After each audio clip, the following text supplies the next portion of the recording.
కీరా beetroot carrot తీసుకొచ్చి ఇది తిను అని అంటూ ఉంటారు. అది చూసి పల్లవి షాక్ అవుతుంది, ఇబ్బంది పడుతుంది. ఇదిగో అది కూడా అదే తిందే, నువ్వు కూడా ఇదే తిను అని అక్షిత గురించి పల్లవికి చెప్తాడు. ఇదిగో ఈ 2 రోజులు నువ్వు ఇవే తిని కొంచెమైనా స్లిమ్గా అవ్వవే, తెలివితేటలు ఎలాగైనా కాంపిటీషన్ నువ్వే గెలుస్తావులే, కొంచెం గ్లామర్ కూడా యాడ్ చేసానుకో బాగుంటుంది కదా.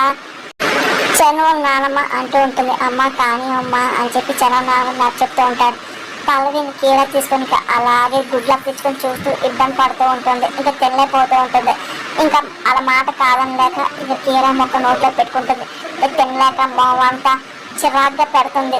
ఇంకా చంటి అలాగే చూస్తుంది. అప్పటికి చర్మస్తాను ఏంటి ఏం చేస్తుంది చెప్పి డౌట్గా గమనిస్తుంటాడు.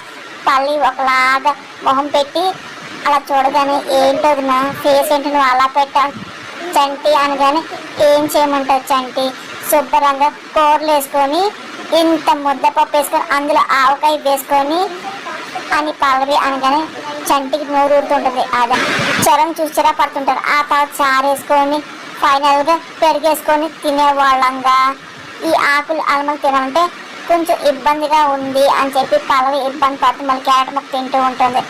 చంటి ఇంకా అలాగే చూసి తను కూడా ఇబ్బంది పడుతుంది.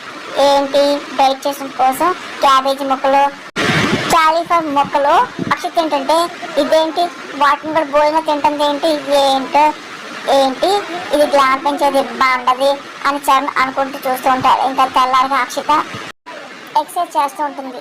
ఇంకా పల్లవి కూడా అక్షిత కలిసి ఎక్సర్సైజ్ చేస్తుంది. ఫ్యామిలీ మెంబర్స్ అందరూ ఇంకా పల్లవిని అలా అక్షితను చూస్తుంటారు. ఇంకా చరణ్ ఇంకా అలాగే చూసి నవ్వుతూ ఉంటాడు. కానీ పల్లవి వల్ల కాలేపోతూ ఉంటుంది. ఇంకా అదంతా చూసి ఇంకా చరణ్ నవ్వుతూ ఉంటాడు.